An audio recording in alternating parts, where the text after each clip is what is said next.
This is Short Stories Podcast, a production of adventuresandaudio.net. Well, here we are again. Or if this is your first time, it's nice of you to visit. I hope you enjoy the show. I read short stories of horror, and we try to have a little fun along the way. By the way, my name is Robert Crandall. I have been in radio and voiceovers and was a recording artist, the only one whose albums outsold the Beatles. Now, well, that's a big fat lie. Yeah, you probably knew that, didn't you? Well, this is a new feature on the show. Now, I've told one other big fat lie. Do you remember what that was? Well, the first one to email me with the correct answer will receive... wait a minute. Yeah, you'll receive nothing. I don't have a sponsor. So now if I do get a sponsor, maybe we can do some giveaways or something. So tell a friend about the show so we can get more downloads and sponsors like that. So if you send in an email with the previous big fat lie, I'll give you a shout out on the show. How's that? So send it to robertcc@gmail.com. And stay tuned for more big fat lies. Hey, it's a fiction podcast. Why not? So on future episodes, we'll have some more. Now, by the way, I had a nightmare the other night. You know, we do read your nightmares on the show. We talk a lot about them, and this one was very short, so it won't take long. In this dream, I walked out to my car in a parking lot, and I approached the car from the passenger side, and on the shifter, which is between the two front seats, was a hand, bloody and gouged with what looked like teeth marks and blood dripping from the steering wheel. The hand was mine. And in the back seat, where I carry a blanket, something was moving underneath the blanket. And then I woke up. That's it. It was real short. Pretty creepy, though, huh? Well, don't forget to send in your nightmares. We'll read it on the show. Send it to myhorribledream@gmail.com. Love to hear it. And now for our feature story. A doctor meets a young girl whose magical eyes place him in a trance he cannot escape. I hope you enjoy The Facts in the Ratcliff Case by Edward Page Mitchell.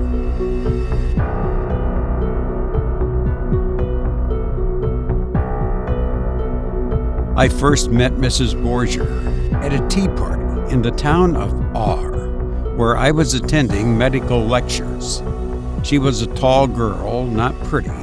Her face would have been insipid, but for a peculiar restlessness of her eyes.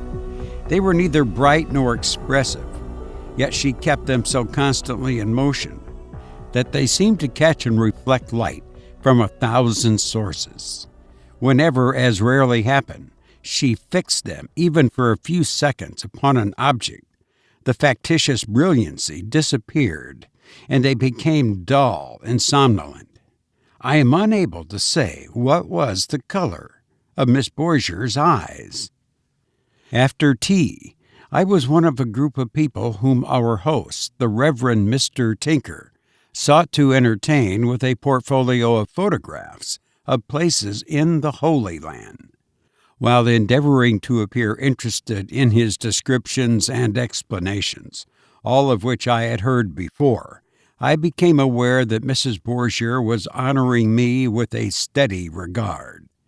My gaze encountered hers, and I found that I could not, for the life of me, withdraw my own eyes from the encounter.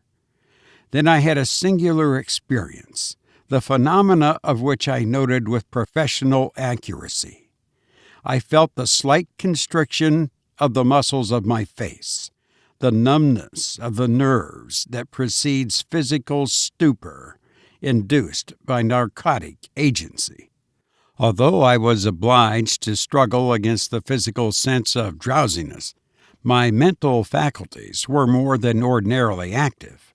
Her eyes seemed to torpify my body, while they stimulated my mind as opium does.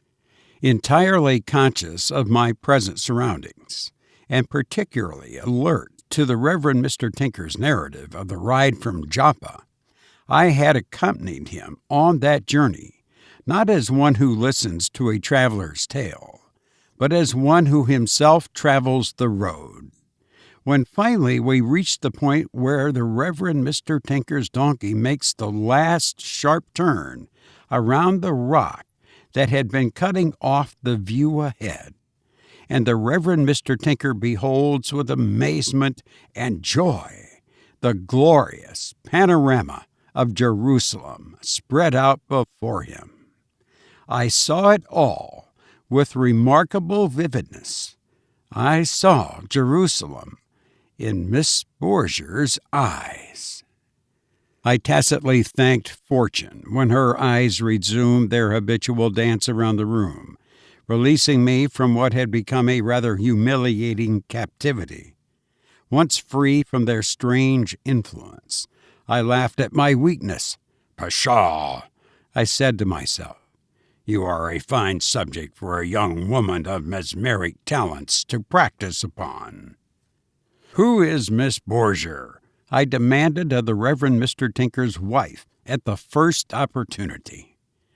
"Why, she is Deacon Borgia's daughter," replied that good person with some surprise. "And who is Deacon Borgia?" "A most excellent man, one of the pillars of my husband's congregation. The young people laugh at what they call his torpidity, and say that he has been walking about town in his sleep for 20 years. But I assure you that there is not a sincerer, more fervent—" "Chris!" I turned abruptly around, leaving Miss Tinker more astonished than ever, for I knew that the subject of my inquiries was looking at me again.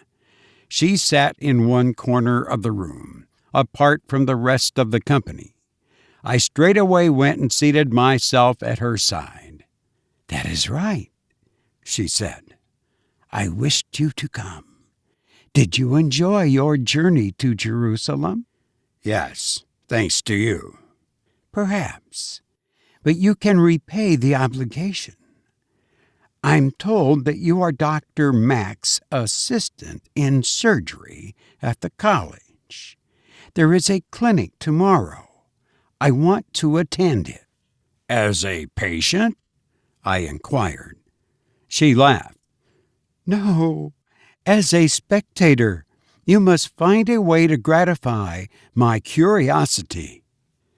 I expressed as politely as possible my astonishment at so extraordinary a fancy on the part of a young lady, and hinted at the scandal which her appearance in the amphitheater would create. She immediately offered to disguise herself in male attire.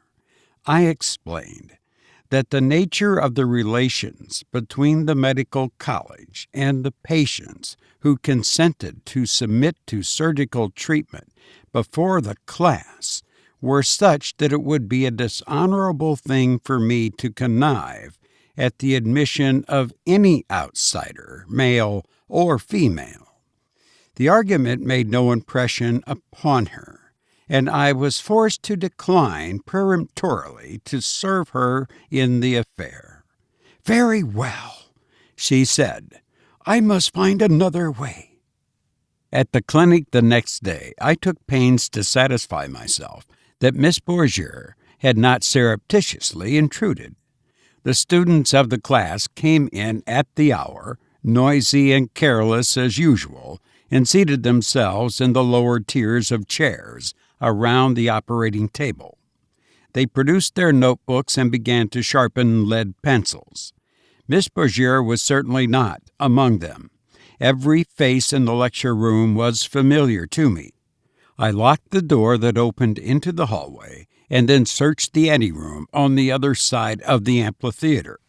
There were a dozen or more patients, nervous and dejected, waiting for treatment and attended by friends hardly less frightened than themselves. But neither Miss Bourgier nor anybody resembling Miss Bourgier was of the number. Dr. Mack now briskly entered by his private door. He glanced sharply at the table on which his instruments were arranged. Ready for use, and having assured himself that everything was in its place, began the clinical lecture.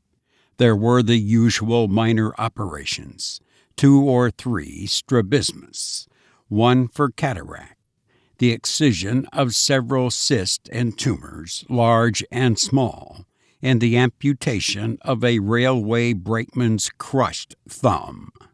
As the cases were disposed of, I attended the patients back to the anteroom and placed them in the care of their friends. Last came a poor old lady named Wilson, whose leg had been drawn up for years by rheumatic affection, so that the joint of the knee had ossified. It was one of those cases where the necessary treatment is almost brutal in its simplicity. The limb had to be straightened by the application of main force. Mrs. Wilson obstinately refused to take advantage of anesthesia. She was placed on her back upon the operating table with a pillow beneath her head. The geniculated limb showed a deflection of 20 or 25 degrees from a right line. As already remarked, this deflection had to be corrected by direct, forcible pressure downward upon the knee. With the assistance of a young surgeon of great physical strength, Dr. Mack proceeded to apply this pressure. The operation is one of the most excruciating that can be imagined. I was stationed at the head of the patient in order to hold her shoulders should she struggle.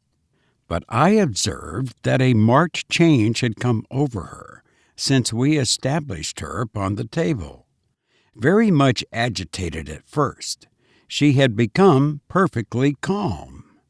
As she passively lay there, her eyes directed upward with a fixed gaze, the eyelids heavy, as if with approaching slumber, the face tranquil. It was hard to realize that this woman had already crossed the threshold of an experience of cruel pain. I had no time, however, to give more than a thought to her wonderful courage. The harsh operation had begun. The surgeon and his assistant were steadily and with increasing force bearing down upon the rigid knee. Perhaps the Spanish Inquisition never devised a method of inflicting physical torture more intense than which this lady was now undergoing. Yet, not a muscle of her face quivered. She breathed easily and regularly. Her features retained their placid expression, and at the moment when her sufferings must have been the most agonizing, I saw her eyes close as if in peaceful sleep.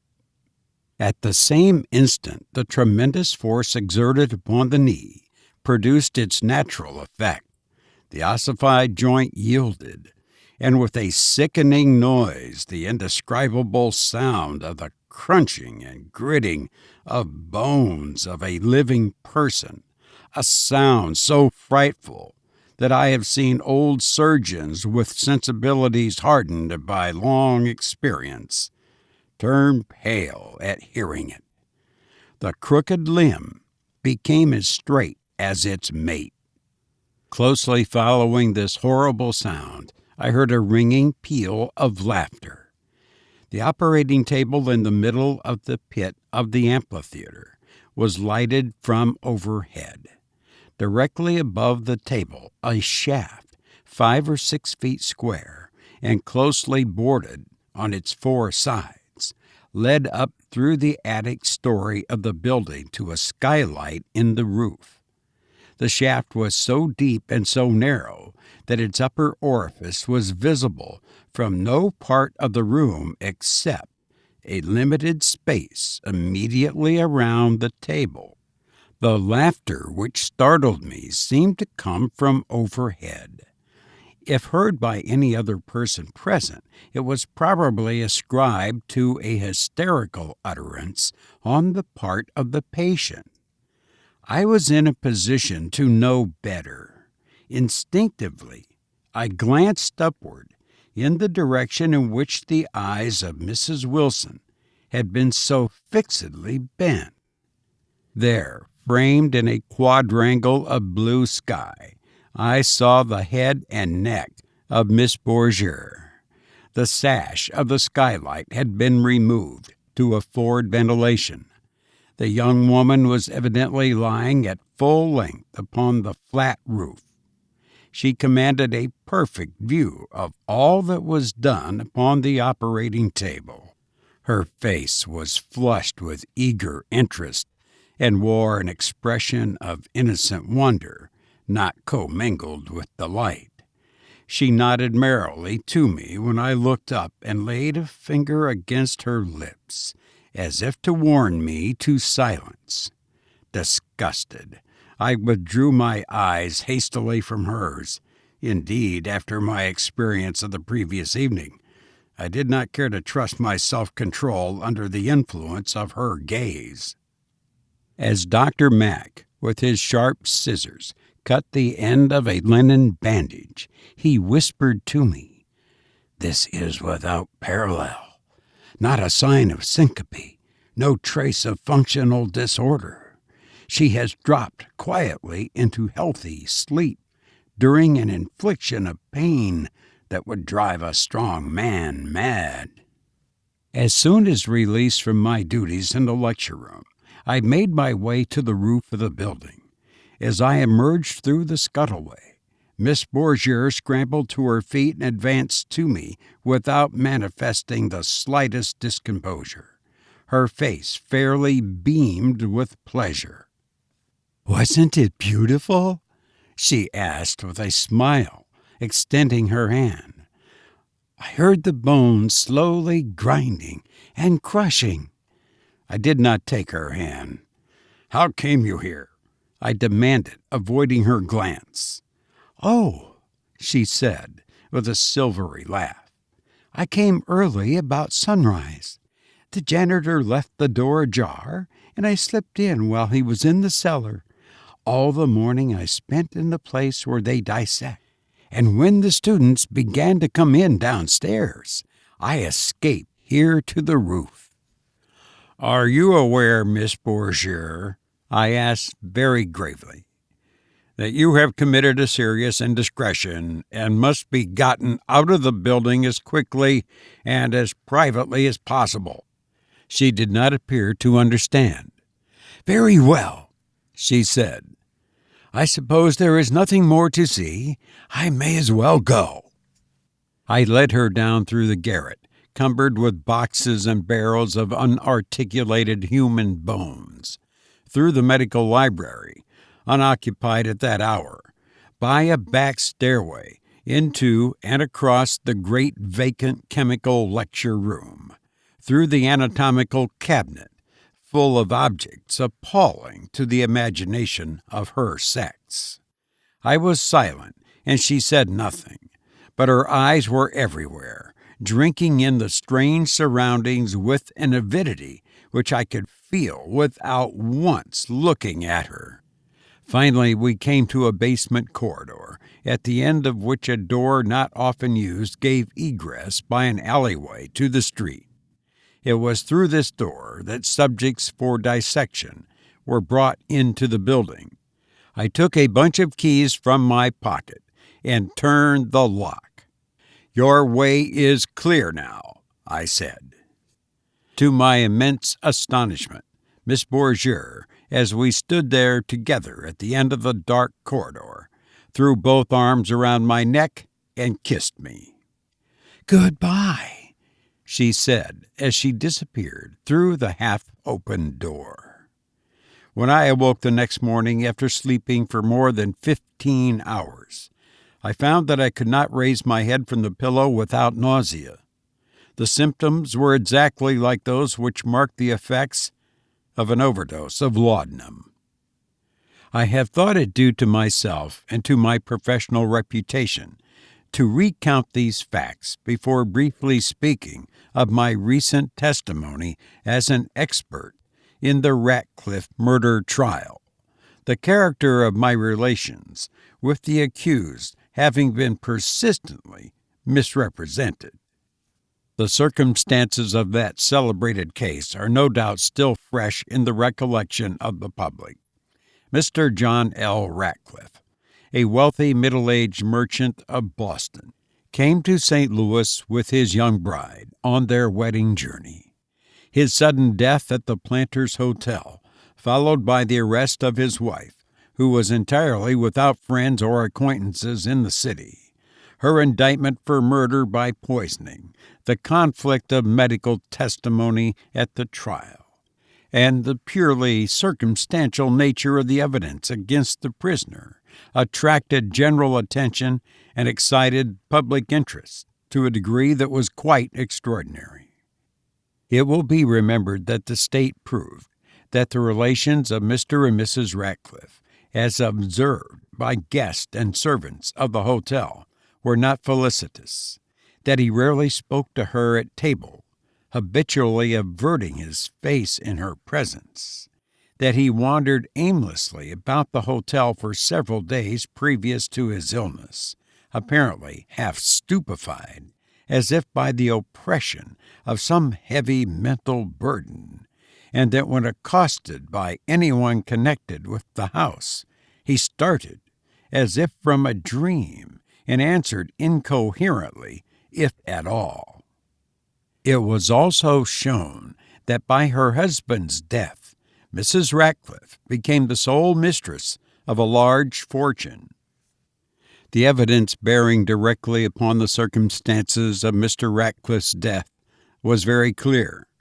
For 24 hours before a physician was summoned, no one had access to him save his wife. At dinner that day, in response to a polite inquiry of a lady neighbor at table, Mrs. Ratcliff announced with great self-possession that her husband was seriously indisposed. Soon after 11 o'clock at night, Mrs. Ratcliff rang her bell, and without the least agitation of manner remarked that her husband appeared to be dying, and that it might well be to send for a physician. Dr. Colbert, who arrived within a very few minutes, found Mr. Ratcliff in a profound stupor, breathing stertorously. He swore at the trial that when he first entered the room, the prisoner, pointing to the bed, coolly said, "I suppose that I have killed him." Dr. Colbert's testimony seemed to point unmistakably to poisoning by laudanum or morphine.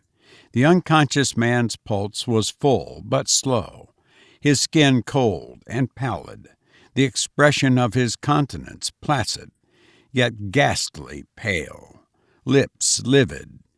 Coma had already supervened, and it was impossible to rouse him. The ordinary expedients were tried in vain. Flagellation of the palms of his hands and soles of his feet, electricity applied to the head and spine, failed to make any impression on his lethargy. The eyelids being forcibly opened, the pupils were seen to be contracted to the size of pinheads, and violently turned inward. Later, the sturdiest breathing developed into the ominously loud rattle of mucus in the trachea. There were convulsions attended by copious frothings at the mouth. The underjaw fell upon the breast, and paralysis and death followed. 4 hours after Dr. Culbert's arrival. Several of the most eminent practitioners of the city, put upon the stand by the prosecution, swore that in their opinion the symptoms noted by Dr. Culbert not only indicated opium poisoning, but could have resulted from no other cause. On the other hand, the state absolutely failed to show either that opium in any form had been purchased by Mrs. Ratcliff in St. Louis, or that traces of opium in any form were found in the room after the event.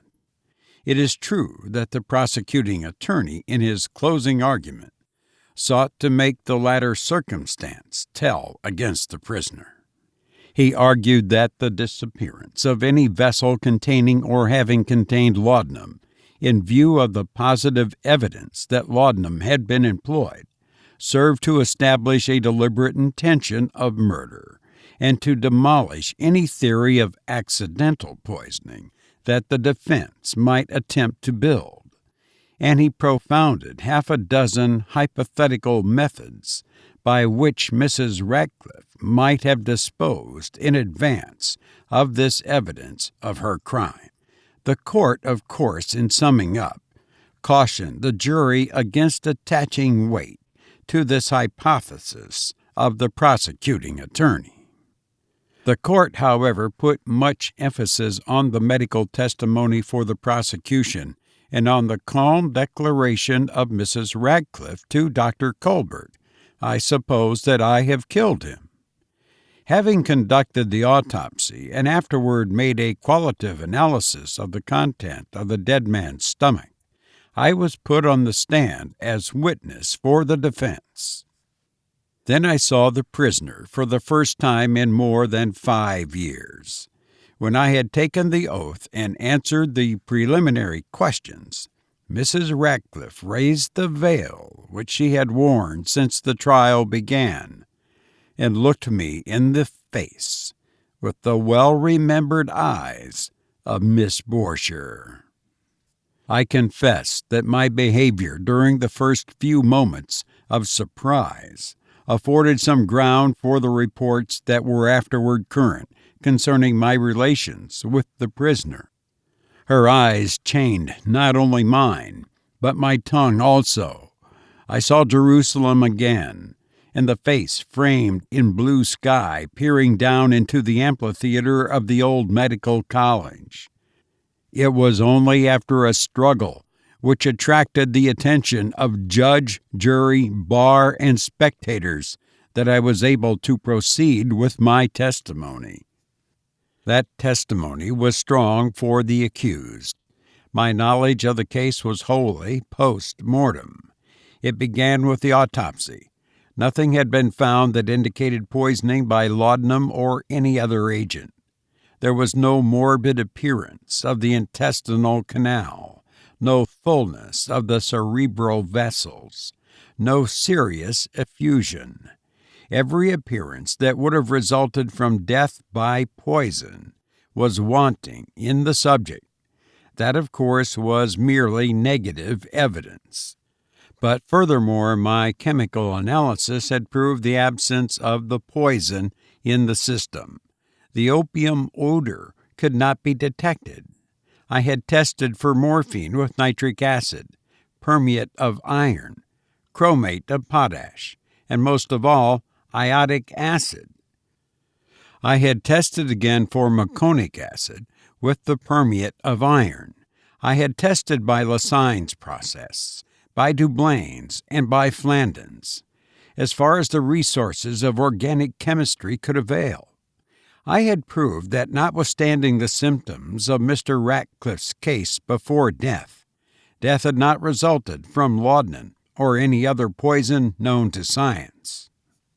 The questions by the prosecuting counsel as to my previous acquaintance with the prisoner I was able to answer truthfully in a manner that did not shake the force of my medical testimony, and it was chiefly on the strength of this testimony that the jury, after a short deliberation, returned a verdict of not guilty. Did I swear falsely? No, for science bore me out in every assertion. I knew that not a drop of laudanum or a grain of morphine had passed through Ratcliff's lips. Ought I to have declared my belief regarding the true cause of the man's death, and told the story of my previous observations of Miss Borger's case? No, for no court of justice would have listened to that story for a single moment. I knew that the woman did not murder her husband. Yet I believed and knew, as surely as we can know anything, where the basis of ascertained fact is slender and the laws obscure, that she poisoned him to death with her eyes. I think that it will be generally conceded by the profession that I am neither a sensationalist nor prone to lose my self-command in the mazes of physio-psychologic speculation. I make the foregoing assertion deliberately, fully conscious of all that it implies. What was the mystery of the noxious influence which this woman exerted through her eyes?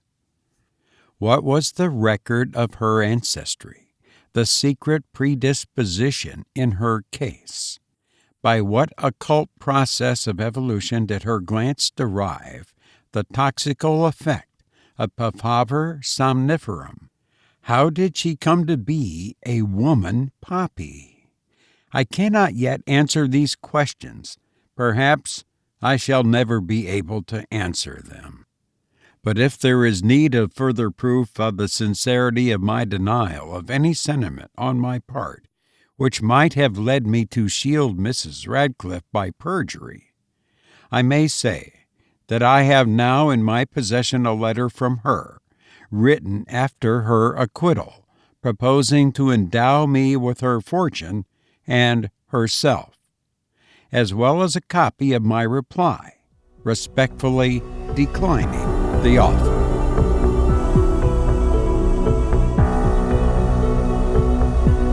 You've been listening to The Facts in the Ratcliff Case by Edward Page Mitchell. I've enjoyed being with you, and now I must go. But I hope to be with you again soon. Please be well, be careful, and be grateful. Thank you for listening to me.